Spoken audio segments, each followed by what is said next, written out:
خواتین حضرات خوش آمدید، آداب، گڈ مارننگ آپ سب کو ہماری طرف سے۔ آپ اس وقت دیکھ رہے ہیں گلستان نیوز کی نشریات سلام جے کے، اور میں ہوں آپ کا میزبان اشفاق گوہر۔ حسب معمول اور حسب وعدہ آپ کے سامنے صبح صبح حاضر ہوتے ہیں اور کوشش کرتے ہیں کہ آپ کو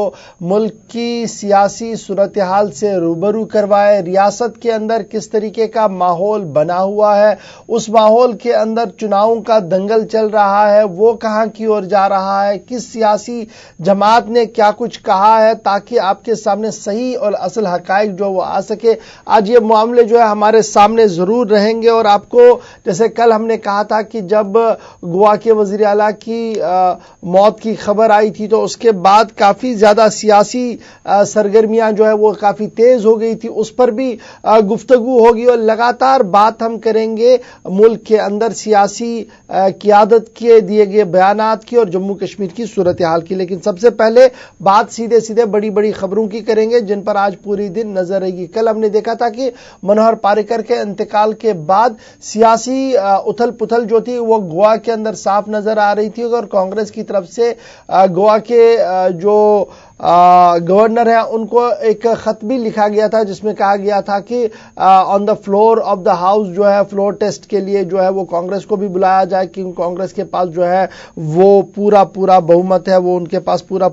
اعتماد ہے اور وہ سرکار جو ہے وہ بنا سکتے ہیں۔ لیکن رات دیر گئے، جو لگاتار میراتھن میٹنگز چل رہی تھی اس میں فیصلہ ہوا کہ پرمود جو ہے وہ پاریکر کی جگہ لیں گے، اور رات 12 بجے کے آس پاس گورنر ہاؤس میں ایک سادہ تقریب منعقد ہوئی جس میں نئے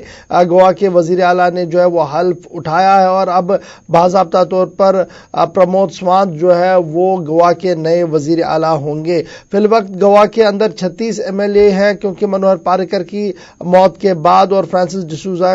اور 2 کانگریس ودھائکوں کے ریزائن کے بعد جو سچویشن ہے وہ کچھ اس طریقے سے ہے۔ کانگریس کے پاس 14 MLA ہے، بھارتیہ جنتا پارٹی کے پاس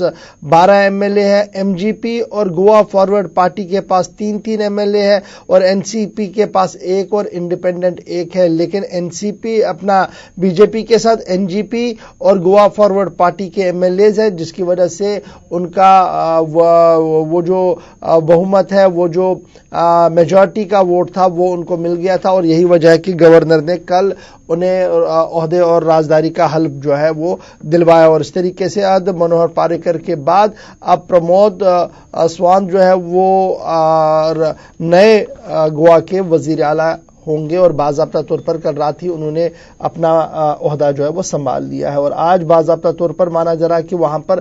لیجسلیٹو پارٹی کی میٹنگ بھی ہوگی جس میں آگے کی رننیتی جو ہے وہ بنائی جائے گی۔ اب اس کے ساتھ ساتھ آج کی ایک اور بڑی خبر جو ہے وہ الیکشن کمیشن کے حوالے سے ہے، کیونکہ الیکشن کمیشن لگاتار چناؤ جو ہے وہ کروا رہے ہیں، جنرل الیکشن جو ہے وہ ہو رہے ہیں، اور اس سلسلے میں جو سوشل میڈیا ہے اس کا کتنا اہم رول ہے اس پر پہلے بھی تبادلہ خیال جو ہے وہ الیکشن کمیشن کے اندر ہوا تھا، لیکن آج مانا جا رہا ہے کہ سوشل میڈیا فرمز کے ساتھ الیکشن کمیشن کی ایک اہم میٹنگ ہونے جا رہی ہے جس میں کافی اہم ڈسکشنز کیے جائیں گے۔ ایک یہ کہ الیکشن کے ٹینیئر کے دوران جو پیپلز ریپرزینٹیٹیو ایکٹ ہے اس میں یہ کہا گیا کہ جس دن چناؤ ہوگا اس دن 2 دن پہلے سے ہی آپ نے اپنی ساری پولیٹیکل سرگرمیاں جو ہے وہ روکنی، اشتہارات روکنے ہوتے ہیں، بیان بازی روکنی ہوتی ہے، لیکن سوشل میڈیا پر یہ ساری چیزیں جو ہے وہ چلتی ہے۔ اس کو کس طریقے سے امپلیمنٹ کروایا جائے، ایک تو اس پر بھی جو ہے وہ چرچا کی جائے گی، بات کی جائے گی، وہیں پر سوشل میڈیا کو کس طریقے سے ایز اے ٹول استعمال کرتے ہوئے عوام تک جا کر عوام کو مطمئن بنا کر انہیں پولنگ بوتھ تک لایا جائے، یہ بھی آج ایک اہم ڈسکشن کا حصہ بنے گا کہ کس طریقے سے سوشل میڈیا کا صحیح استعمال کر کے ووٹرز تک پہنچا جائے اور ووٹروں کو EVM مشین تک لایا جائے تاکہ وہ اپنے ووٹ کا استعمال کر سکے۔ اور تیسری بڑی بات جو ہے جو الیکشن کمیشن کے سامنے وہ یہ ہے کہ کسی طریقے سے کوئی ایسی خبر نہ آئے جس سے کمیونل وائلنس ہو، ہیٹریٹ ہو، نفرت پھیلے، یا چناؤں کے دوران کوئی حادثہ ہو یا دنگا ہو۔ تو یہ ساری چیزیں جو ہے وہ आज इलेक्शन कमीशन जो है डिस्कस भी करेगा, और जो फर्म्स हैं, जो सोशल मीडिया के जितने भी फर्म्स हैं, वो भी अपनी अपनी बात जो है वो आज इलेक्शन कमीशन के सामने रखेंगे। इसके बाद क्या कुछ होगा, किस तरीके का ज़ाब्ता इखलाक वहां पर नाफिज रहेगा, ये बड़ी बात होगी और इसको सबको फॉलो करना पड़ेगा। इसलिए ये आज बड़ी खबर है, हमने आपके सामने रख दी। इसमें क्या कुछ फॉलो अप होगा वो हम आपको बताएंगे, और उस फॉलो अप को फिर पॉलिटिकल पार्टीज को भी लेना होगा। और जरा बात दिल्ली की करेंगे, क्योंकि दिल्ली की सियासत भी काफी गर्म है, जहां पर आम आदमी पार्टी यानी अरविंद केजरीवाल वजीर आला है, और उन्होंने अपने सभी पार्लियामेंट्री सीट्स के अंदर जो 7 की 7 सीटें हैं वहां पर उन्होंने अपने कैंडिडेट्स की अनाउंसमेंट कर दी, क्योंकि काफी दरपर्दा कोशिशें ये हो रही थी कि आम आदमी पार्टी और शीला दीक्षित के बीच यानी कांग्रेस के बीच में इत्तेहाद हो। अगरचे कुछ नए चेहरे ये इस हक में थे कि आम आदमी पार्टी के साथ अगर हम इत्तेहाद करते हैं तो कुछ बेहतरी के आसार नुमाया कांग्रेस के लिए हो सकते हैं, लेकिन शीला दीक्षित ने इस बात से इनकार किया था और उन्होंने कहा था कि अरविंद के साथ किसी तरीके से कोई समझौता नहीं होगा और कोई भी इत्तेहाद नहीं होगा। जिसके बाद अरविंद केजरीवाल ने अपने उम्मीदवारों की अनाउंसमेंट कर दी। अनाउंसमेंट के बाद भी दरपर्दा मुज़ाकरात का सिलसिला जो है वो तेज कर दिया गया है, और माना जा रहा है कि आने वाले 1-2 दिन के अंदर अंदर हो सकता है आम आदमी पार्टी और कांग्रेस के बीच इत्तेहाद हो सके। और अब बाज़ाब्ता तौर पर शीला दीक्षित को भी इस चीज का एहसास हुआ है कि बिना इत्तेहाद के कांग्रेस जो है वो नहीं जीत पाएगी, और यही वजह है कि उन्होंने राहुल गांधी को कहा कि वो इस मामले पर फाइनल फैसला ले सकते हैं। पहले उन्होंने ना की थी, अब डिप्लोमेटिक अंदाज में उन्होंने हां कर दिया, लेकिन अब देखना होगा कि क्या अरविंद केजरीवाल कांग्रेस के बात को आगे लेते हैं और क्या आगे बढ़वाते हैं उसको, या जो डिसीजन उन्होंने लिया है उस पर वो इसी तरीके से रहेंगे। अगर यहां पर इत्तेहाद होता है तो आगे आपको ये इत्तेहाद पंजाब में भी देखने को मिलेगा, और आगे आपको ये इत्तेहाद गोवा में भी देखने को मिलेगा, और आगे आपको अरविंद का इत्तेहाद जो है वो दीगर स्टेट्स के अंदर भी देखने को मिलेगा जहां पर इसकी पार्टी की थोड़ी बहुत पकड़ है। तो ये जो फैसला होगा ये गेम चेंजर के तौर पर दिल्ली के अंदर देखा जा रहा है, क्योंकि दिल्ली के अंदर सबकी सब सीटें जो इस वक्त है वो भारतीय जनता पार्टी के पास है, और अगर ये चेंज होता है तो इसके बाद एनालिस्ट जो सेफोलॉजिस्ट है उनका यह मानना है कि इससे कहीं ना कहीं वोट चेंज भी होगा और गेम चेंज भी कहीं ना कहीं देखने को मिल सकती है। तो ये तीसरी खबर थी जो दिल्ली के हवाले से थी। अब जरा सरहद पार से खबर आपको बताते चले, क्योंकि सरहद पार की छोटी छोटी हरकत भी जो है वो इस पार नींदें उड़ा देती है। और लगातार हमने देखा कि पुलवामा हमले के बाद जिस तरीके से एयर स्ट्राइक किया गया बालाकोट के अंदर, और उसके बाद की जो सिचुएशन है वो किसी से छुपी नहीं है, किस तरीके का टेंशन दोनों देशों के अंदर था, और फौजें आमने सामने थी, और आहिस्ता आहिस्ता करके अब हालात जो है वो पटरी पर आना शुरू हो गए हैं। लेकिन अब जो खबर आ रही है पाकिस्तान की फिजाई से जो खबर आ रही है, पाकिस्तानी एयरफोर्स जेट्स जो है वो पूरी रात और पूरे दिन कल जो है वो एयर स्लॉटी जो है वो करते रहे, और बजाय एयरपोर्ट्स के उन्होंने अपने नेशनल हाईवेज पर जहाजों को उतारने का सिलसिला कल पूरे दिन जारी रखा। लैंडिंग स्लॉटीज जो थी वो हाईवेज पर उतारी गई, और ये सारा कुछ जो है वो रेडीनेस फॉर ऑपरेशंस के नाम से जो है ये पूरी ड्रिल की गई थी, जिसकी वजह से पूरा पीएएफ जो है वो हाई अलर्ट पर रख दिया गया है। और अगर हम यहां की बात करें, जो जिस तरीके से परसों हमने देखा था कि पीओके के अंदर जो थे वो एयरफोर्स हाई अलर्ट पर थी, तो इस बार जो सूरत हाल थी, बाद में हमने देखा कि पंजाब और जम्मू कश्मीर के एयरफील्ड्स पर भी जो थी वो हाई अलर्ट पे कर दिया गया था, और रात भर वहां पर भी फिजाइया जो थी वो गश्त कर रही थी। इधर फिजाई तर्जुमान की बात को अगर हम देखें, भारतीय फिजाई तर्जुमान की तरफ से जो बात सामने रखी गई है, तो उनका मानना है कि वो इन पूरे मामलात पर नजर बनाए रखे हुए हैं, और अगर किसी तरीके से भी कोई हरकत होती है तो उसका जवाब उसी तरीके से दिया जाएगा जिस तरीके से इससे पहले दिया गया, बल्कि उससे भी बेहतर अंदाज में जो है वो दिया जाएगा। ऑपरेशन बालाकोट जो 26 फरवरी को हुआ था, उसके बाद भारत और पाकिस्तान के बीच लगातार तनाव बना हुआ, और उसी तनाव के बीच कल पाकिस्तान ने मोटरवेज पर जो है वो लैंडिंग करवाई है, और लैंडिंग करवाने की वजह के बाद जो सूरत हाल है वो थोड़ा सा और कशीदा जो है वो नजर आ रही है।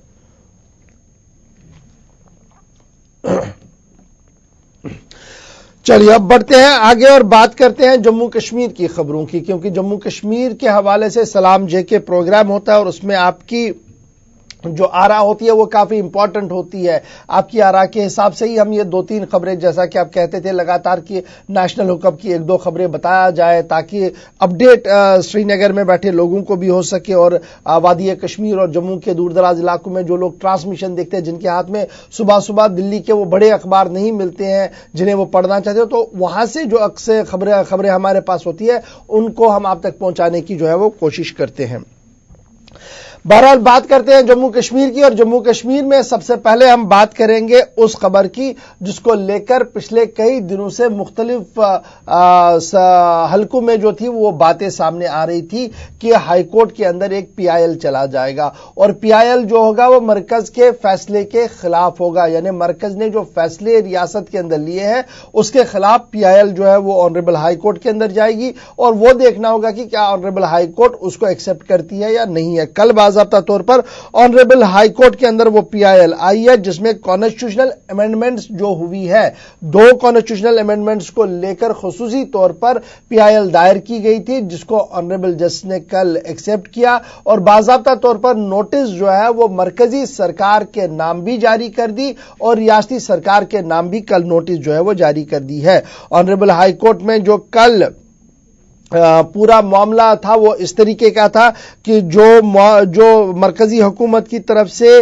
2 کانسٹیٹیوشنل امینڈمنٹس کی گئی ہے, ایک ریزرویشن کے نام پر, اکنامیکل ویکر سیکشن کے نام پر جو ایک امینڈمنٹ کی گئی, اور ساتھ ساتھ جو شیڈول ٹرائبز کی ریزرویشن کا معاملہ تھا, یہ دونوں ایشوز جو تھے وہ آنریبل ہائی کورٹ کے سامنے رکھے گئے تھے, جس میں جسٹس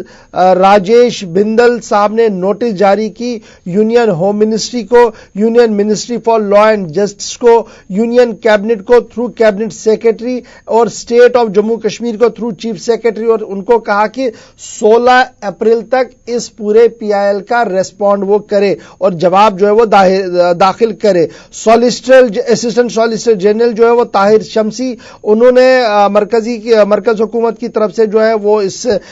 کو ایکسپٹ کیا, اور additional advocate general Bashir Ahmad Dar صاحب جو ہے انہوں نے اسٹیٹ کی طرف سے اس نوٹس کو جو ہے وہ ایکسپٹ کیا ہے. میاں عبد القیوم جو تھے وہ پریزنٹر تھے اس پی آئی ایل کے, انہوں نے ایڈوکیٹ محمد اشرف بٹ اور ایڈوکیٹ عادل آسمی کی طرف سے جو تحریر کردہ پیٹیشن تھی انڈیویجول کیپیسٹی میں, جس میں ڈکلیئر کیا گیا تھا Jammu Kashmir reservation amendment ordinance 2019 اور constitutional application to Jammu Kashmir amendment order 2019, اس کو کہا گیا تھا اس کو کوش کیا جائے کیونکہ یہ انکانسٹیٹیوشنل ہے. اور جو کوٹ انکوٹ کر کے اس پی آئی ایل کے اندر ایک پیرا ہے وہ میں آپ کو بتاتے چلوں, the state government for purpose of article 370 the Maharaja and or the Sadr Riyasat acting on the advice of the Council of Ministers for the time being office thus and ever presidential order which applies any part of the Constitution of India to the state of Jammu Kashmir requires the mandatory consultation or concurrence of the state government means the Sadr Riyasat acting upon the advice of the Council of the Ministers. یہ کوٹ انکوٹ کر کے میں اس لیے پڑھ رہا تھا کیونکہ اسی کو مدعا بناتے ہوئے, اسی کو بیس لائن بناتے ہوئے اس پی آئی ایل کو جو ہے وہ دائر کر دیا گیا کہ اگر آپ نے کوئی بھی کانسٹیٹیوشنل امینڈمنٹ لانی ہے آرٹیکل 370 کے تحت تو اس کے لیے کافی ضروری ہے کہ کاؤنسل آف منسٹرز جو ہے وہ اس کو انڈورس کرے, اس کے بعد وہ گورنر صاحب کے پاس جائے جسے پہلے صدر ریاست کہا جاتا تھا, اور اس کے بعد ہی اس کو انفورس کیا جا سکتا ہے. اور یہاں پر کنکرنس کے بنا ایڈمنسٹریٹ جو پولیٹیکل کنکرنس ہے, جو کیبنٹ ہے اس کی کنکرنس کے بنا صدر ریاست یا گورنر جو ہے وہ نہیں کر سکتے ہیں. اور یہ دلیل جب کل کورٹ کے سامنے رکھی گئی تو کورٹ نے اس پی آئی ایل کو مانا, جس کے بعد انہوں نے کہا کہ نوٹس جو ہے وہ جاری کر دینی چاہیے. 2 لائرز کی طرف سے جو سبمٹ کیا گیا انہوں نے کہا کہ 77 اور 103 کانسٹیٹیوشنل امینڈمنٹ جو ہے وہ بھی ذرا دھیان سے پڑھی جائے, اور ان کو پڑھنے سے بھی کافی کچھ کلیئرنس جو ہے وہ اس حوالے سے क्लियर होगी। यानी अब नोटिस जारी कर दी गई है उन दोनों इश्यूज को लेकर जिनको लेकर गवर्नर साहब ने फैसला सुनाया था, जिस पर उमर अब्दुल्ला का भी तनकीदी ट्वीट सामने आया था, जिसमें उन्होंने कहा था कि गवर्नर गवर्नेंस करे ना कि पॉलिटिकल डिसीजन करे। और फिर महबूबा मुफ्ती साहिबा की तरफ से भी यह कहा गया था कि जिस तरीके के हेस्टी डिसीजन लिए जा रहे हैं इससे अमन कानून की सलामती सूरत हाल पर भी नुकसान होगा और इससे एतमाद साजी के बजाय एतमाद शिकनी के माहौल पैदा हो सकता है। तो यही वजह है कि अब कोर्ट में मामला चला गया है और बाज़ाब्ता तौर पर ऑनरेबल कोर्ट ने पीआईएल को एक्सेप्ट किया है और अप्रैल 16 तारीख को इसकी डेट नेक्स्ट हियरिंग लगी है।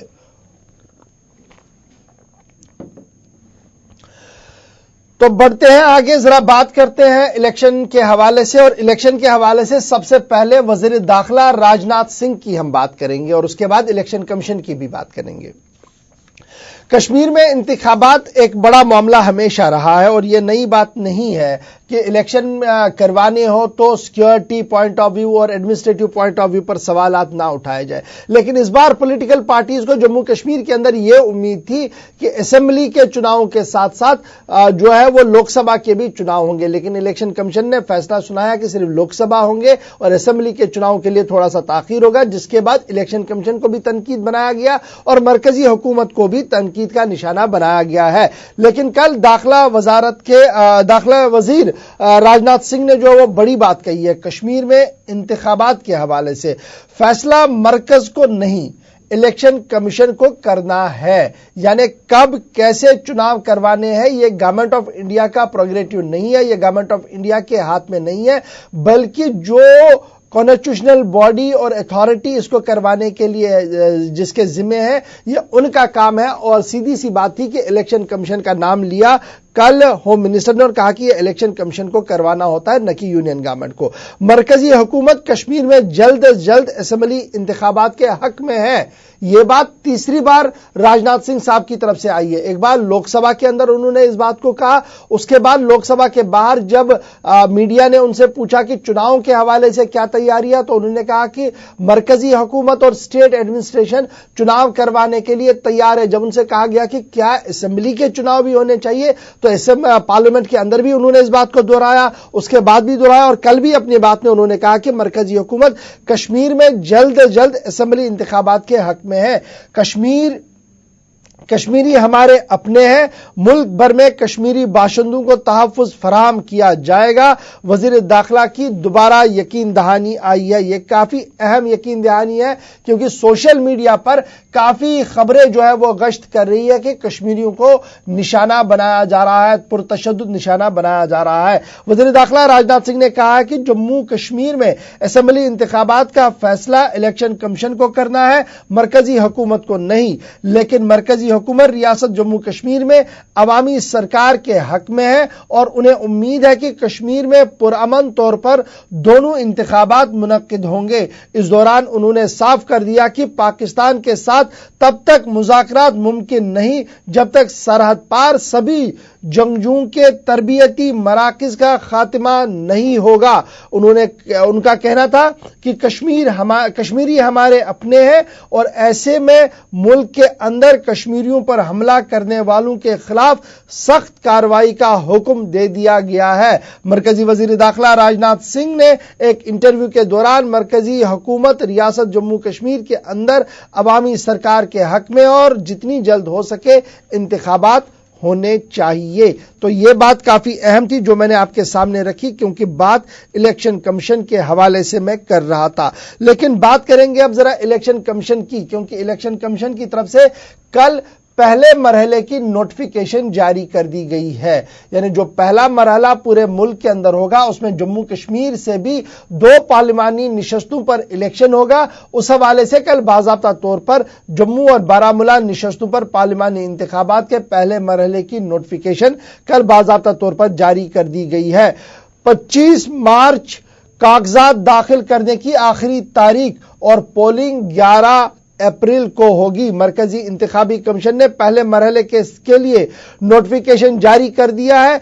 पहले मरहले में रियासत में बारामूला और जम्मू की 2 निशस्तों के लिए इंतखाब होंगे। नोटिफिकेशन में इंतखाबात سے متعلق تمام انتخابی قواعد اور لازمی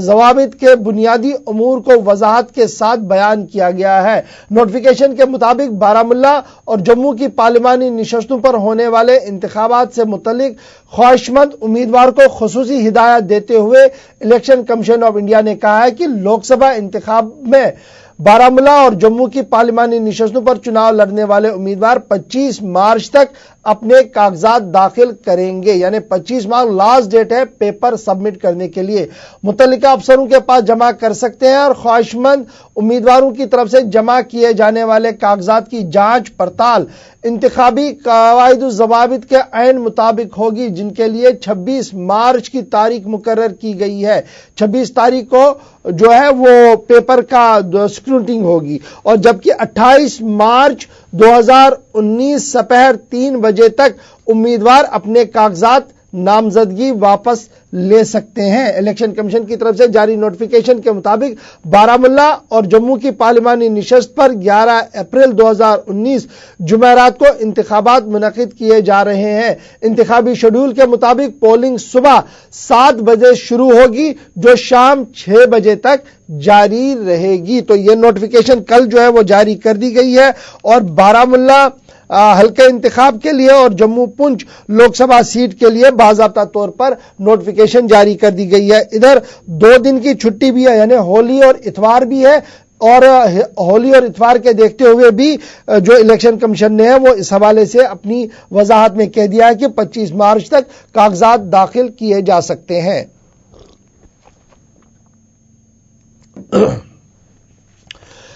تو یہ تو الیکشن کمیشن آف انڈیا کی بات تھی، لیکن بات ذرا کریں گے عمر عبداللہ کی، کیونکہ عمر عبداللہ کا ٹویٹ کل سامنے آیا ہے اور وہ کافی اہم ٹویٹ ہے۔ اس ٹویٹ کو اس لیے ہم اہم مانتے ہیں کیونکہ الیکشن کا بگل بج چکا ہے اور ماڈل کوڈ آف کنڈکٹ جو ہے وہ لگ چکا ہے، اور اس بیچ اگر کسی سیاسی جماعت کو کوئی شکایت ہے تو براہ راست الیکشن کمیشن کے ساتھ رابطہ کیا جاتا ہے، نہ کہ ٹویٹر پر ٹویٹ کیا جاتا ہے۔ عمر عبداللہ کی طرف سے جو ٹویٹ کیا گیا اس میں کہا گیا کہ جو افسر ریاست کے اندر چناؤ جلدی کرانے کے حق میں تھے، جو افسر ریاست کے اندر اسمبلی چناؤ جلدی کرانے کے حق میں تھے، ان کے خلاف اب کارروائی کی جا رہی ہے اور انہیں تنگ کیا جا رہا ہے، اور ان کے خلاف باضابطہ طور پر اے پی آرز کے نام پر بہت کچھ کیا جا رہا ہے جو صریحاً غلط ہے، کیونکہ ان کا کیا قصور ہے؟ وہ صرف یہ چاہتے تھے کہ ریاست کے اندر جلد سے جلد چناؤ ہونے چاہیے۔ ان کا ماننا ہے کہ الیکشن کمیشن نے جب یہ فیصلہ لیا کہ چناؤ نہیں ہوں گے، یہاں پر اسٹیٹ اسمبلی اور لوک سبھا کے چناؤ اکٹھے نہیں ہوں گے، تو اس کے بعد ان افسروں پر نشانہ سادھا جا رہا ہے جو افسر اس کے حق میں ہے۔ اور یہ کل انہوں نے باضابطہ طور پر ایک کے بعد ایک ٹویٹ کیا ہے، اور اس کے ساتھ ساتھ ٹویٹ کے ساتھ ساتھ آپ کو یاد ہوگا کہ اس سے پہلے انہوں نے کہا تھا کہ مرکزی حکومت اور الیکشن کمیشن ناکام ہوئے ریاست کے اندر چناؤ کرانے میں، اور انہوں نے ڈائریکٹلی لائن جو ٹو کی ہے وہ پاکستان کی ہے، اور پاکستان کے ان ایلیمنٹس کی ہے جو ریاست کے اندر چناوی دنگل کو نہیں دیکھنا چاہتے ہیں۔ یعنی جو اب یہ معاملہ جو ہے تھوڑا اور گرما رہا ہے، کیونکہ سبھی پولیٹیکل پارٹیز کی طرف سے کہا جا رہا ہے کہ اگر عمر عبداللہ جو سابق وزیر اعلیٰ ہے، اگر ان کے پاس اتنے پختہ خبریں ہیں جو وہ ٹویٹ پر کر رہے ہیں، تو وہ الیکشن کمیشن کے سامنے تحریری طور پر شکایت درج کیوں نہیں کرواتے ہیں، تاکہ مستقبل میں اس طریقے کی وارداتیں نہ ہو، اور حکومت اور الیکشن کمیشن کو اس بات سے آگاہ کیوں نہیں کیا جا رہا ہے، یہ پولیٹیکل کمنٹیٹرز کا جو ماننا ہے۔ لیکن اب چناوی دنگل کی جہاں تک ہم بات کریں تو نیشنل کانفرنس اور کانگریس اتحاد کے حوالے سے کافی باتیں جو ہے وہ پچھلے کئی دنوں سے چل رہی تھی کہ اتحاد ہوگا، اتحاد کے حوالے سے تیاریاں ہو گئی ہے، اور کل ہم نے دیکھا کہ نیشنل کانفرنس کی پارلیمنٹری بورڈ کی میٹنگ بھی منعقد ہوئی ہے، اور جو ذرائع سے ہمارے پاس خبر آئی ہے وہ یہ ہے کہ سری نگر اور بارہمولہ کے لیے ناموں کا اعلان تو نیشنل کانفرنس نے کل کر دیا، اننت ناگ کے لیے سٹینڈ بائی پر رہے ہیں، لیکن اندر کی خبر یہ ہے کہ کسی طریقے کا اتحاد نہ ہو، یہ پارلیمنٹری بورڈ کے ممبرز کا ماننا ہے، اور 6 کی 6 سیٹوں پر نیشنل کانفرنس اکیلے چناؤ لڑے۔ نیشنل کانفرنس وادی کی میں وادی کی 3 میں سے 2 نشستوں کے لیے اپنے امیدواروں کا اعلان کر دیا ہے، جبکہ پارٹی صدر کو یہ اختیار دے دیا گیا ہے کہ باقی نشستوں کے لیے ملکی سطح پر جو ہے وہ دیکھا جائے کہ کس طریقے سے آگے بڑھنا ہے۔ نیشنل کانفرنس پارلیمانی بورڈ کا اجلاس فاروق عبداللہ کی صدارت میں منعقد ہوا، جس میں یہ انہیں اختیار دیا گیا کہ کیا صرف 3 نشستوں پر لڑنا ہے یا کہ سب نشستوں پر لڑنا ہے، اور اگر اتحاد کرنا ہے کب، کیسے، کس پارٹی کے ساتھ کرنا ہے، یہ فاروق عبداللہ کو یہ پورا اختیار جو ہے وہ دے دیا گیا ہے۔ ہمارے ساتھ ونود جی بھی جڑیں گے، ہمارے ساتھ ہربھجت سنگھ صاحب PDP کے جڑیں گے، ہلال ہنجوری جی جڑیں گے، اور ہمارے ساتھ روندر شرما جی بھی جڑیں گے، کیونکہ کافی اہم خبر ہے۔ نیشنل کانفرنس کا آج اجلاس دوبارہ منعقد ہو رہا ہے، لیکن خبر یہ ہے کہ کانگریس اور NC کا اتحاد ہوتے ہوتے رہ سکتا ہے، کیونکہ کانگریس کی طرف سے 4 سیٹوں کی ڈیمانڈ جو ہے وہ رکھ دی گئی ہے، اور ساتھ ساتھ یہ بھی خبر ہے کہ PDP بھی اندر دروازے سے لگاتار مذاکرات کے حامی ہے۔ ہمارے ساتھ ونود کمار جی ہمارے ساتھ جڑ چکے ہیں۔ ونود جی بہت بہت شکریہ ہمارے ساتھ جوائن کرنے کے لیے۔ ذرا پہلے فٹافٹ سے یہ جاننا چاہوں گا آپ سے کہ کل ہمیں یہ امید تھی کہ شاید نیشنل کانفرنس اور کانگریس کا الائنس کمپلیٹ ہوگا اور شام تک اناؤنسمنٹ ہوگی۔ پارلیمنٹری بورڈ کی میٹنگ آج دوبارہ بلائی گئی ہے، فاروق عبداللہ کو ایتھورائز کیا گیا، تو اس پر تو میں ہلال سے بھی بات کروں گا، لیکن آپ سے جو جاننا چاہوں گا وہ یہ ہے کہ جموں کی جو اوور آل سچویشن اب ہے، محبوبہ مفتی کل PDP صدر وہاں پہنچی ہے، تو کیا کچھ آپ کے ذرائع اور آپ کے سورسز بتاتے ہیں PDP کے حوالے سے، کیا PDP اپنے بل بوتے پر پوری ریاست میں چناوی دنگل میں اترے گی، اور اگر وہ اترتی ہے تو نقصان کس کا کتنا ہوگا؟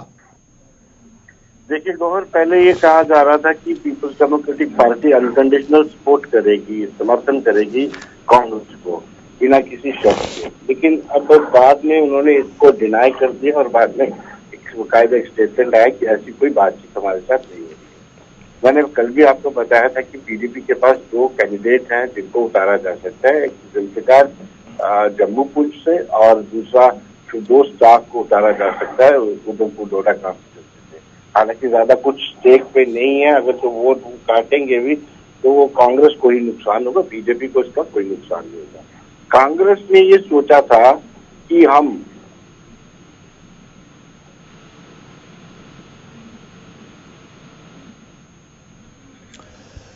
چلیے دوبارہ کوشش کریں گے ونود جی سے ہم بات کرنے کے لیے، ان کے ساتھ رابطہ کٹ گیا ہے، اور بھی کچھ لوگ جڑیں گے۔ ہم بات کر رہے تھے اتحاد کے حوالے سے۔ بھاجپا کی طرف سے لگ بھگ اپنے سبھی امیدواروں کا آفیشیلی نام جو ہے وہ سامنے رکھ دیا، کیونکہ سوشل میڈیا کے ذریعے سے کل وہ نام سب کے پاس آ چکے تھے، اور کل منوہر پاریکر کی وفات کی وجہ سے سبھی پولیٹیکل سرگرمیاں جو تھی وہ BJP کی روک دی گئی تھی، اور آج باضابطہ طور پر وہ شروع ہوں گے، اور ہو سکتا ہے آج وہ اناؤنسمنٹ بھی ہو۔ لیکن جہاں تک ہم بات کریں گے PDP کی سب سے پہلے، تو PDP الائنس میں آئے تو کتنا فائدہ ہو سکتا ہے، اور الائنس میں نہیں آتی ہے اور وہ چناوی دنگل میں اترتی ہے جموں میں، تو کس کا ووٹ کتنا کٹ سکتا ہے، ایک بڑا سوال ہے۔ تو کیا اسے الائنس اگر نیشنل کانفرنس اور کانگریس کا بنتا ہے تو کیا اس کو فائدہ ہوگا یا نقصان ہوگا، یہ بھی ایک بہت بڑا گیم چینجر کے طور پر دیکھنا ہوگا۔ اس کے ساتھ ساتھ یہ بھی خبریں آ رہی ہے کہ تینوں پارٹیاں بھی ایک ساتھ ہو سکتی ہے، جسے مہا گٹھ بندھن آپ کہتے تھے، اور جو اس سے پہلے بھی ہم نے ایک بار دیکھا تھا جب سرکار بنانے کی کوشش کی گئی تھی۔ اس حوالے سے بھی ٹریک 2 پر کہیں نہ کہیں بات جو ہے وہ ہو رہی ہے، تو وہ باتیں کس حد تک آگے بڑھیں گی وہ تو آگے کا وقت بتائے گا۔ لیکن ہمارے ساتھ PDP کے اسپوکس پرسن ڈاکٹر ہربھجت سنگھ صاحب جڑ چکے ہیں۔ ڈاکٹر صاحب بہت بہت شکریہ ہمارے ساتھ جوائن کرنے کے لیے۔ کل خبریں آ رہی تھی کہ الائنس ہوگا پیپلز ڈیموکریٹک پارٹی اور کانگریس کا، پھر دن میں آپ کی طرف سے بات سامنے رکھی گئی تھی کوئی بات چیت نہیں ہو رہی ہے، اب ہوا دوبارہ یہ ہے کہ مہا گٹھ بندھن بھی بن سکتا ہے، اس حوالے سے بھی کوششیں ہو رہی ہیں۔ لیکن میرا سوال سیدھے سے ہے، PDP کے سامنے آپشن کیا ہے؟ کیا وہ اکیلے چناوی دنگل میں اترے گی 6 کی 6 سیٹوں پر، یا کوئی الائنس پر کہیں نہ کہیں آپ رک کر بات کر سکتے ہیں؟ کیا کچھ من میں چل رہا ہے PDP کے؟ گور صاحب آداب۔ گور صاحب، جو یہ باتیں چل رہی تھی ساری سوشل میڈیا پہ قیاس آرائیاں تھی، ہماری ابھی پارلیمنٹری بورڈ اور جو پیک کمیٹی ہے اس کی کوئی میٹنگ نہیں ہوئی ہے، تو آفیشیل اناؤنسمنٹ جس میں کی جائے۔ میڈم محبوبہ جی جموں میں ہے اور جموں کی لیڈرشپ سے کنسلٹیشن چل رہی ہے، تو لیکن یہ جو انکنڈیشنل سپورٹ والی بات ہے، ایسا کوئی چیز نہیں ہوتا۔ اگر کوئی الائنس ہوتا ہے، کوئی کہیں پہ ہوتا ہے، تو اس میں برابر ون ون سچویشن میں کیا جاتا ہے. تو کیونکہ ہماری ایک بڑی ریجنل پارٹی ہے، ہمارا ووٹ شیئر بہت اچھا ووٹ شیئر ہے جموں اور پونچھ کانسٹیچوئنسی میں، ہمارا کوئی کمزور ووٹ شیئر نہیں ہے. تو کہ ہم کوئی ایسا فیصلہ کریں جس سے ہمارے ووٹر اور ہمارے لیڈروں کو بھی پریشانی ہو. تو رہا بات کی گرینڈ الائنس کی، دیکھو ہم تو وہ نیشنل کانفرنس والی پارٹی نہیں ہے کہ مدراس میں گرینڈ الائنس کریں گے اور ادھر کوئی اور بات بولیں گے. ہمارا تو کلیئر سٹینڈ ہوتا ہے. ہم نہ ہمارے لیے یہ رول آؤٹ نہیں ہم کر سکتے الائنس کو کسی پارٹی کے ساتھ یا کانگریس کے ساتھ، بٹ یہ ہے کہ انکنڈیشنل سپورٹ والی بات ہی نہیں ہے، کیونکہ جب تک ہمیں وہاں سے الائنس ہوتا ہے کہ جب دونوں پارٹیوں کا آپس میں فائدہ ہو. تو ڈاکٹر صاحب یہ بتائیے گا، آپ کہہ رہے ہیں کہ رول آؤٹ بھی نہیں کریں گے الائنس ہونا اور انکنڈیشنل سپورٹ کی تو سوال ہی نہیں پیدا ہوتا ہے، تو کیا ممکنہ چہرے ہے پی ڈی پی کے سامنے جو چناوی دنگل میں اتریں گے؟ ایک اور جو لگاتار آپ کہہ رہے تھے کہ لیفٹ ونگ رائٹ ونگ ان لوگوں سے ہم نے اسٹیٹ کو بچانا ہے، جبکہ آپ کی پارٹی پر کافی زیادہ الزام اس حوالے سے ہے، تو کس طریقے سے آپ گور صاحب ہماری انڈیویجول ریسپانسبلٹی نہیں ہے، یہ جوائنٹ ریسپانسبلٹی ہے ساری پارٹیوں کی. ہم تو محاذ پہ ہیں، ہم اپنے الائنس پہ اپنے ایجنڈا پہ ہم کھڑے ہیں، جو ہم نے حکومت بناتے وقت بھی کیا اور آج بھی ہے. 1999 سے لے کر ہم ایک ہی سٹینڈ پہ ہیں. ہمارا کیا آپ کی طرف سے کوئی کوشش کی جا رہی ہے، پارٹی کی طرف سے کوئی کوشش کی جا رہی ہے کہ گرینڈ الائنس بنے اور ان طاقتوں کو روکا جائے جن کے لیے آپ لگاتار پچھلے 3 مہینے سے بول رہے ہیں؟ ہم تو اوپنلی ہم نے تو گورنمنٹ بنانے کی بھی بات کی تھی ان کے ساتھ، این سی کے ساتھ اور کانگریس. ہم تو گورنمنٹ بنانے کو تیار ہو گئے تھے. ہمارے لیے آپشن کوئی یہ نہیں ہے کہ مگر ایک ہی نہیں ہے کہ صرف پی ڈی پی اکیلے نقصان کھائے گی. تو اگر سب پارٹیوں کی سنسیئرٹی ہو، ہم تو اپنے سٹینڈ پہ ہیں اور ہم نے الیکشن لڑنا ہے. ہم تو ایک بڑی پارٹی ہیں، ہم ہر سیٹ پہ پارلیمنٹری بھی اور اسمبلی چناؤ بھی لڑنے کے لیے تیار ہیں اور لڑیں گے. تو ہربنس صاحب کب تک پولیٹیکل افیئرز کمیٹی کی میٹنگ ایکسپیکٹڈ ہے؟ کیونکہ مانا جا رہا تھا کہ آج ہوگی جموں کے حوالے سے. 20 تک ہمارا 20 شام تک ہماری پولیٹیکل افیئر کمیٹی کی میٹنگ ہوگی. آج محبوبہ جی کل کی جموں گئی ہیں، جموں لیڈرشپ سے بات ہوئی، کشمیر لیڈرشپ سے، پھر باضابطہ جو ہماری پیک کمیٹی ہوتی ہے وہ بیٹھے گی اور انشاءاللہ ہم جلد اناؤنس کر دیں گے. اچھا یہ بھی بتائیے گا کہ خبر یہ بھی ہے کہ محبوبہ مفتی صاحبہ خود لوک سبھا کے چناوی دنگل میں اتر سکتی ہے؟ تو اس میں کوئی پرابلم نہیں ہے، ہمارے پاس بہت چہرے ہیں، ہم کسی کو بھی اتار سکتے ہیں. اس میں پولیٹیکل افیئر کمیٹی ہی ڈیسائیڈ کرے گی. چلیے بہت شکریہ ہمارے ساتھ ہربنس صاحب جوائن کرنے کے لیے. ونود جی دوبارہ ہمارے ساتھ جوائن کر چکے ہیں. ونود جی کل ایک ہوا تھی، آج ہوا ہے کہ گرینڈ الائنس کی. کیا آپ کو لگتا ہے کہ کہیں بڑا الائنس بن سکتا ہے؟ کیونکہ جو سری نگر سے خبر ہے وہ یہ ہے کہ نیشنل کانفرنس کی کمیٹی کی طرف سے فاروق عبداللہ کو کہا گیا کہ آپ فائنل ڈیسیژن لے لیجئے کیا کرنا ہے. ان کی طرف سے یہ تھا کہ 6 کی 6 سیٹوں پر لڑا جائے. ایک طرف سے جس طریقے سے ہربنس صاحب کہہ رہے ہیں مدراس گوا بنگلورو میں آ کے آپ ہاتھ میں ہاتھ ڈال کر الائنس کی بات کرتے ہیں، لیکن جب جموں کشمیر آتے ہیں تو سب الگ الگ. بالکل گور، مجھے نہیں لگتا ہے کہ ریاست جموں کشمیر میں گرینڈ الائنس ہو سکتا ہے، کیونکہ نیشنل کانفرنس اور کانگریس کا ہی الائنس نہیں ہو پایا. حالانکہ یہاں لگ بھگ ساری چیزیں طے ہو چکی تھی کہ 3 سیٹیں جو ہے کانگریس کو دی جائیں گی اور 3 سیٹیں نیشنل کانفرنس اپنے پاس رکھے گی. لیکن اب شرط جو ہے نیشنل کانفرنس رکھ رہی ہے. نیشنل کانفرنس نے صاف کر دیا ہے کہ 3 سیٹیں کشمیر کی ہیں، وہ نیشنل کانفرنس لڑے گی، اور جو باقی 2 جموں اور لداخ کی ہے اس پہ وہ کنڈیشن رکھ سکتے ہیں، اس پہ کوئی الائنس کرنا ہے تو بات کیجیے. اور دوسرا، نیشنل کانفرنس کو اپنے ودھان سبھا کے چناؤ بھی دیکھنا ہے. اگر وہ گرینڈ الائنس کرتی ہے پی ڈی پی کے ساتھ تو وہ اگلے ودھان سبھا چناؤ میں اس کو بڑا ڈینٹ پڑے گا. تو میں ذرا جموں پروونس کی بات اگر کروں تو جموں میں ایک مائیگرنٹ ریفیوجی یا ریفیوجیز جتنے بھی ہیں وہ اس لوک سبھا کے اندر کافی امپورٹنٹ رول پلے کرتے ہیں. اب خبر یہ ہے کہ کچھ لیڈروں کی طرف سے الائنس بنایا جا رہا ہے جن میں راجیو چنی کا نام ایک بار پھر سامنے آ رہا ہے، اور انہوں نے اناؤنسمنٹ کر دیا کہ وہ لوک سبھا چناوی دنگل میں آئیں گے. اور یہ 2-4 لاکھ ووٹ اگر ادھر ادھر ہوتے ہیں تو اس کا نقصان کس کو، فائدہ کس کو؟ دیکھیے ان کا نقصان سیدھا بی جے پی کو ہوگا. اور لیکن میں آپ کو ایک چیز بتاتا چلوں کہ یہ ریفیوجی کہنا نہیں چاہیے. یہ جب لوک سبھا کے چناؤ آتے ہیں، اگر ہم ویسٹ پاکستانی ریفیوجیوں کی بات کریں تو لوک سبھا کے چناؤ کے دوران یہ بڑے ایکٹیو ہو جاتے ہیں اور ایکٹیو ہو کر کے ہر ایک پارٹی کو تھریٹ اور چنوتی دیتے ہیں. इस वक्त इक़्तिदार में यानी हुकूमत बीजेपी की है, तो बीजेपी को थ्रेट दे रहे हैं। और फिर हम बात करेंगे पीओ के रिफ्यूजियों की, तो पीओ के रिफ्यूजी चाहे विधानसभा हो चाहे लोकसभा चुनाव हो, ये अपने आप को एक चुनौती मानते हैं, अपने आप को एक थ्रेट बाकी वाले के लिए थ्रेट क्रिएट करते हैं। और यही एक वजह कि जब इलेक्शन आते हैं ये बड़े प्रो एक्टिव हो जाते हैं। इससे पहले ये कभी स्ट्रेटेजी नहीं बनाते, पूरे 5 साल इनके पास पड़े होते हैं कि स्ट्रेटेजी बनाकर के कोई कैंडिडेट को सपोर्ट करे, ऐसा कुछ नहीं होता है। और जब इलेक्शन आते हैं तब लब्बाराम गांधी भी सक्रिय हो जाते हैं और राजीव चुन्नी भी सक्रिय हो जाते हैं। तो ये मैं मानूं कि ये सिर्फ एक स्ट्रेटजी के तहत एक प्रेशर टैक्टिक्स है पार्टियों तक और अपने आप को जिंदा रखने का। बिल्कुल 100% एक ब्लैकमेलिंग कहा जाए, प्रेशर टैक्टिक्स कहा जाए, ऐसा ही है। अगर इनको ईमानदारी से चुनाव लड़ने हो तो ये पहले से स्ट्रेटेजी बनाएं, कुछ कैंडिडेट्स तैयार करें और उनको सपोर्ट करें। ऐसा कुछ नहीं होता, जब इलेक्शन आते हैं तो एक दूसरे को ये थ्रेट देते हैं। तो अगर चुनावी माहौल की मैं बात करूं, अभी कश्मीर के अंदर उतना ज्यादा नजर नहीं आ रहा है, तो क्या जम्मू में चुनावी हलचल आ गई है, उतना चुनावी बहार दिख रहा है कहीं पर? देखिए, भाजपा के क्षेत्र में कल हालांकि मनोहर पर्रिकर का अंतिम संस्कार था, उसके बावजूद कल भाजपा के सभी एमएलए, एक्स एमएलए जिनको बोलेंगे, वो सबसे मीटिंग की है और एक पूरी स्ट्रेटेजी बनाई है कि अपनी अपनी कॉन्स्टिट्यूंसी जो 25 जीते हुए लोग हैं, किस तरीके से वोटर्स को इंटैक्ट करना है और जो जो पोलिंग स्टेशन होता है, बूथ होता है, उसको किस तरीके से स्ट्रेंथन किया जाना है। भारतीय जनता पार्टी की एक ही क्वालिटी है कि उनके वर्कर्स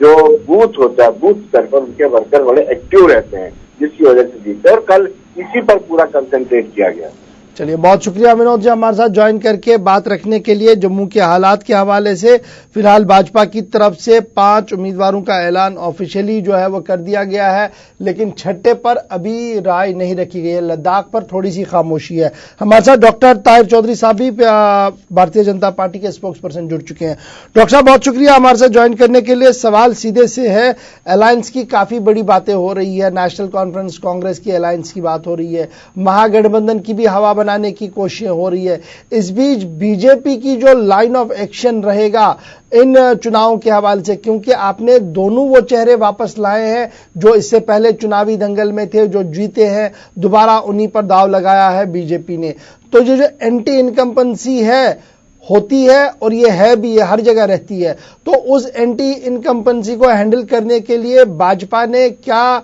मंत्र ले लिया है, एक मेरा ये सवाल है। और दूसरा सवाल वही रिफ्यूजियों वाला जो मैं विनोद जी से पूछ रहा था, वो कह रहे थे कि ये प्रेशर टैक्टिक्स होता है, लेकिन ये प्रेशर टैक्टिक अगर बनाए जाए तो सिर्फ बीजेपी के लिए इस वक्त बड़ा चैलेंज है। किस तरीके से इन दोनों चीजों को आप देख रहे हैं?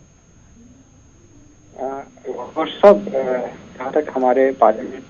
के 2 उम्मीदवारों की बात कर रहे हैं, 2 उम्मीदवार जीते हुए उम्मीदवार हैं पहले के, और अब दोबारा वो रिपीट हो रहे हैं। इसलिए रिपीट हो रहे हैं कि दोनों उम्मीदवारों ने जहां तक वर्किंग उनकी रही पिछले 5 साल में, बहुत जबरदस्त उन्होंने काम किए, सभी इश्यूज को लेके चलते रहे। जहां जहां डेवलपमेंट के काम थे, जहां ब्रिजेस के काम थे, पूरे 70 ईयर्स से जो लोगों को प्रॉब्लम चल रही थी, उन चीजों को प्रॉब्लम में फोकस किया। रोड, ब्रिजेस, इलेक्ट्रिसिटी, वाटर, ये मेन इश्यूज होते हैं। तो उन्होंने मुझे नहीं लगता कि जाता था, कोई और भी जा रहा था, तो उन्होंने ऐसे अपने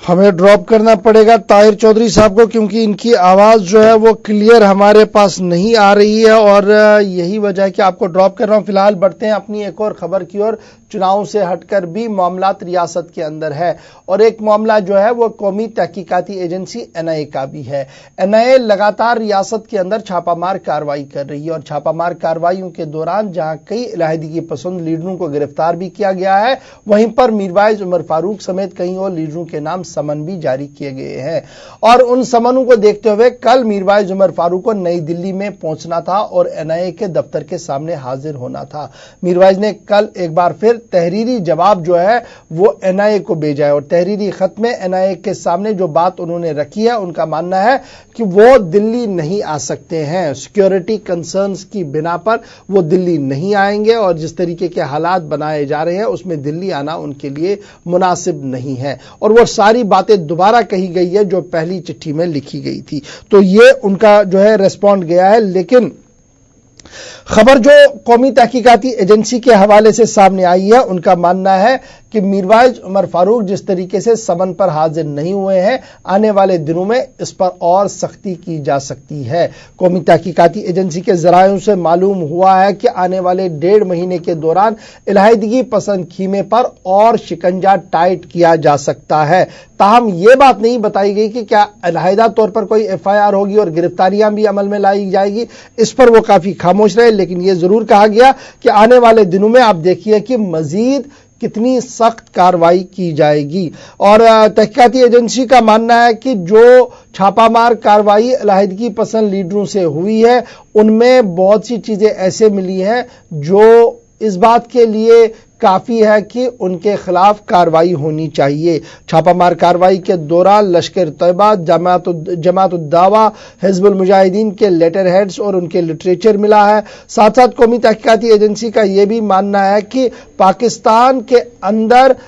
तालिब इल्मों को भेजना और वीजे फराहम करने का जो चिट्ठियां हैं वो भी मीरवाइज उमर फारूक के घर से मिली है और कुछ और चीजें जो है वो मिली है, जिसके बाद मीरवाइज के खिलाफ एक अलहदा केस, स्ट्रांग केस बना है जिसको लेकर कौमी तहकीकाती एजेंसी किसी भी वक्त कार्रवाई करेगी। ये बात काबिल जिक्र है कि कौमी तहकीकाती एजेंसी ने मोहम्मद अशरफ खान, इसके साथ साथ मसरत आलम, जफर अकबर भट्ट जो सॉल्वेशन मूवमेंट के हैं, उनके घरों पर भी छापामार कार्रवाई की थी और उन्हें भी दिल्ली तलब किया था, जिनमें कुछ लीडर ऑलरेडी गिरफ्तार है, लेकिन जफर के नाम भी जो है वो नोटिस जारी कर दी गई थी। तो कुल मिलाकर यह देखा जाए कौमी तहकीकाती एजेंसी जो है वो अपना काम लगातार कर रही है और उनका मानना है कि आने वाले 1-2 महीनों के अंदर अंदर और भी बड़ी खबरें जो है वो जम्मू कश्मीर से सुनने और देखने को मिल सकती है। तो अब जरा सिचुएशन की बात करें और वादी कश्मीर की सिचुएशन की जब हम बात करते हैं तो साउथ कश्मीर सबसे ज्यादा सुर्खियों में रहा है पिछले 2 साल के दौरान और कल एक बार फिर साउथ कश्मीर से ही खबर आई है और साउथ कश्मीर से कल रात देर गए खबर यह आई कि त्राल के इलाके में नामालूम मुसल्लह अफराद ने एक शख्स पर गोली चलाई, जिसके बाद वो जख्मों की ताब न लाकर दम तोड़ बैठा है। इधर इस कार्रवाई के फौरन बाद स्पेशल ऑपरेशन ग्रुप सीआरपीएफ और आर्मी ने इलाके का मुहासरा भी किया था और तलाशी कार्रवाई भी शुरू की थी। ताहम किसी के गिरफ्तार होने की कोई भी खबर मौसूल नहीं हुई है। 25 साल नौजवान पर कल गोली चलाई गई थी त्राल के अंदर, जिसके बारे में यह कहा जा रहा था कि वो पेशे से मजदूर था। मोहसिन अहमद वानी, वलद गुला अहमद वानी ऋषिपोरा त्राल का रहने वाला था, अपने घर के बाहर था जब इस पर गोली चलाई गई। इब्तिदाई खबरों के मुताबिक इंतहाई जख्मी हालात में इसे अस्पताल लाया गया, जहां पर इसे ब्रॉड डेड डिक्लेयर किया गया और उसके बाद ऑपरेशन शुरू किया गया था, लेकिन किसी की गिरफ्तारी नहीं हुई है। और जब मैं बात करता हूं सिचुएशन की, तो एक रिपोर्ट जो है वो यूनाइटेड स्टेट्स की तरफ से सामने रखी गई है और यूएस के सेनेट में जो रिपोर्ट पेश की गई है वो एडवर्स रिपोर्ट है उन रिपोर्टों के जो लगातार भारत सरकार की तरफ से यूएन और दूसरे एजेंसीज के अंदर दी जाती है, उसके बरखिलाफ ही रिपोर्ट जो है वो यूएस की तरफ से सामने रखी गई है। स्टेट डिपार्टमेंट का जो रिपोर्ट आया है उसमें यह कहा गया है कि इंसानी हकूक की पामालियां जो है वो उरूज पर है। पैलेट गन के इस्तेमाल से 6221 लोग जो है वो जख्मी हुए साल 2016 में और पब्लिक सेफ्टी एक्ट के तहत भी 1000 से ज्यादा लोगों की गिरफ्तारी अमल में लाई गई है और उसके बाद उन्हें बुनियादी सहूलियात से महरूम भी रखा गया है। यह यूएस की रिपोर्ट में आपको बता रहा हूं। यूएस डिपार्टमेंट की रिपोर्ट में और जो बातें कही गई है, कहा गया कि पिछले 28 साल के दौरान arm force special power act जो नाफिजुल अमल रियासत के अंदर है, जिसके तहत खुसूसी इख्तियारात आर्मी और एजेंसीज को हासिल हुई हैं, उसके बाद किसी भी शख्स के खिलाफ कोई भी कार्रवाई नहीं हुई है। जिनके खिलाफ अगर FIR भी हुई है तो बाद में किसी को भी कन्विक्टेड या सजा नहीं मिली है, क्योंकि arm force special power act की वजह से ये सारी इम्यूनिटी जो उन्हें मिली हुई है। इसी रिपोर्ट के अंदर यह बात भी कही गई है कि जम्मू कश्मीर की मौजूदा सूरत हाल जो है वो इंतहाई धमाका खेज है, और जिस तरीके से मिलिटेंटों ने 28 साल मिलिटेंसी के दौरान पहली बार जम्मू कश्मीर पुलिस के अंदर काम करने वाले घर वालों को अगवा किया है, वो इंसानी हकूक की खिलाफ वर्जी है। इस पर भी इस रिपोर्ट के अंदर खुलासा जो है वो किया गया है, और इसी रिपोर्ट के अंदर ड्रग्स और दीगर मामलात के हवाले से भी खुलासा किया गया है कि किस तरीके की सूरत हाल पूरे रियासत के अंदर है। तो इंतहाई अहम रिपोर्ट जो है वो आई है। इस पर भी आप आने वाले दिनों में काफी सियासत आप देखेंगे, बल्कि आज से ही इस पर काफी बयानात और ट्विटर जो है काफी एक्टिव हो जाएंगे, क्योंकि कुछ लोगों के एतबार से ये उनकी जीत होगी और कुछ लोग इसको नकारेंगे। उनका मानना होगा कि सही रिपोर्ट नहीं है, लेकिन जो कुछ भी होगा दोनों तरह के बयानात हम आपके सामने रखेंगे। फिलहाल मैंने सिर्फ चंद बातें इस रिपोर्ट की बताई जो यूनाइटेड स्टेट्स के अंदर यूनाइटेड स्टेट्स की तरफ से जो सामने रखी गई थी, और जिसमें कहा गया कि राइट्स वायलेशन जो है वो जम्मू कश्मीर के अंदर काफी ज्यादा है। और चलते चलते अब जरा बात करते हैं भारत पाकिस्तान के हवाले से, और भारत पाकिस्तान के रिश्ते जहां बेहतर नहीं है, लेकिन तिजारती मामलात पर हम थोड़ी सी पेशरफ्त जरूर करते हैं। चकंदाबाग के रास्ते से अगर तिजारत जारी है, लेकिन मुजफ्फराबाद रास्ते से न तो कारवान अमन बस चल रही है और ना ही कोई तिजारत हो पा रही है। उसकी बड़ी वजह यह है कि पीस ब्रिज, अमन ब्रिज जो है वो पिछले कई दिनों से खराब पड़ा है। 0 पॉइंट तक, यानी जहां से हमारी रसाई है 0 पॉइंट तक, वहां पर ब्रिज ठीक है, और पाकिस्तानी साइड पर ब्रिज जो है वो खराब हुआ है, और इस को ठीक करने के लिए तकरीबन 8 से 10 दिन का दरकार थे, ताकि वहां पर मिलिट्री इंजीनियरिंग डिपार्टमेंट के लोग जाएं, उसे ठीक करें। लेकिन पाकिस्तान की तरफ से क्लियरेंस ना मिलने और पाकिस्तान की तरफ से कोल्ड रिस्पॉन्स की वजह से ये पुल जो है वो ठीक नहीं हो पा रहा है, जिसकी वजह से न तो कारवान अमन बस जा पाई और ना ही कोई तिजारत इस इलाके के अंदर हो पा रही है। और यह माना जा रहा है कि फिलहाल शायद कुछ और दिनों तक ये इसी तरीके से हाल्ट हो सकता है। तो चलिए अभी तक की अब जरा बड़ी खबर आपको बताते चले। बड़ी खबर आ रही है कि अखनूर और सुंदरबनी में पाकिस्तान की तरफ से बिला इश्तियाल फायरिंग का सिलसिला शुरू किया गया है। बड़ी खबर हमारे पास आ रही है कि अखनूर और सुंदरबनी इलाके के अंदर पाकिस्तान की तरफ से बिला इश्तियाल फायरिंग की गई है। रात को भी हमने देखा कि सीज फायर वायलेशन जो था वो इसी अखनूर सेक्टर के अंदर हुआ था, जिसमें आर्मी का एक जवान जो है वो मारा भी गया था, और एक बार फिर पूरी रात अखनूर सेक्टर के अंदर रुक रुक कर फायरिंग हुई है, जो अभी आज सुबह तक जारी है। बड़ी खबर हम आपको बता रहे हैं अखनूर से, जहां पर पाकिस्तान की तरफ से बिला इश्तियाल फायरिंग का सिलसिला लगातार जारी है। रात भर वक्फे से गोलियां चली हैं जो सुबह तक जारी थी, जिसकी वजह से पूरे इलाके के अंदर काफी दहशत और खौफ का माहौल बना हुआ है। हमारे साथ जमशीद मलिक ज्वाइन कर चुके हैं मजीद तफसीलात के लिए। जमशीद बताइएगा क्या कुछ खबर आपके पास है, किन सेक्टर्स के अंदर पाकिस्तान की तरफ से फायरिंग की गई? गौर जी, ये तकरीबन रात 9:45 बजे के आसपास सुंदरबनी के सेक्टर में गोलाबारी का सिलसिला शुरू हुआ, जिसके बाद अखनूर सेक्टर भी इसमें शामिल किया गया। और मैं आपको बताता चलूं कि अखनूर सेक्टर में रात 9:45 बजे से लेके इस वक्त तक कंटिन्यू गोलाबारी का तबादला हो रहा है। जिसके बाद हालांकि अगर हम बात करें सुंदरबनी सेक्टर, तो सुंदरबनी सेक्टर में ही कल गोलाबारी के दौरान एक फौजी जवान हलाक हुआ था और 3 दीगर जख्मी हुए थे। उसके बाद इस वक्त भी अखनूर सेक्टर में लगातार पाकिस्तान की जानिब से नाजायज माहिदे की खिलाफवर्जी का सिलसिला जारी है। जी, तो ये बताइएगा कि किन एरियाज को टारगेट किया जाता है? पहले हम देख रहे थे कि post pillar to pillar fire होता था, बीच में हमने देखा कि सिविलियन एरियाज को टारगेट किया गया। अगर मैं आज की बात करूं, रात की बात करूं, तो किन एरियाज को टारगेट किया गया था? जी और जी, रात को जो गोलीबारी का तबादला हुआ ये तकरीबन फौजी चौकियों तो चौकियों को ही टारगेट किया गया। पहले इसमें सिर्फ गोलियों का तबादला हुआ, उसके बाद जब शेलिंग का सिलसिला शुरू हुआ तो उसमें शहरी आबादी भी इसकी ज़द में आती है। उसकी बड़ी वजह यह है कि लाइन ऑफ कंट्रोल के नजदीक से 0 किलोमीटर के साथ ही हमारी शहरी आबादी शुरू हो जाती है, जो हर बार इस गोलाबारी में मुतासर होती है। जब भी दोनों मुमालिक के दरमियान गोलाबारी होती है उसका असर शहरी आबादी पर पड़ता ही पड़ता है, क्योंकि ये पूरा खिता पीर पंचाल का इलाका जितना भी है यहाँ 0 लाइन से ही सिविल आबादी शुरू हो जाती है, जो इसमें हर बार इसकी ज़द में आती है। क्योंकि जैसा हमने देखा भी है कि मेंढर में इसी महीने हमने देखा भी है कि इस गोलाबारी में एक ही घर के पूंछ में एक ही घर के तीन लोग हलाक हुए और मेंढर में भी एक खातून इसी गोलाबारी में हलाक हुई। इसके बाद 3 लोग जख्मी भी हुए। ये हालांकि क्योंकि लगातार जिस तरह लाइन ऑफ कंट्रोल पर गोलाबारी का सिलसिला जारी है, इससे लोगों में डर और खौफ का भी देखने को मिल रहा है। क्योंकि कुछ दिन अगर खामोशी थी तो लोगों में राहत की सांस ली थी, मगर कल से लगातार अखनूर और सुंदरबनी सेक्टर में दोबारा गोलाबारी का सिलसिला शुरू है, जिससे एक बार फिर हालात दिन पेचीदा नजर आ रहे हैं। बहुत बहुत शुक्रिया जमशीद हमारे साथ ज्वाइन करने के लिए और अपडेट करने के लिए कि रात भर पाकिस्तान की तरफ से बिला इश्तियाल फायरिंग का सिलसिला जारी रखा गया, जो आज पूरे दिन जारी रहा है। और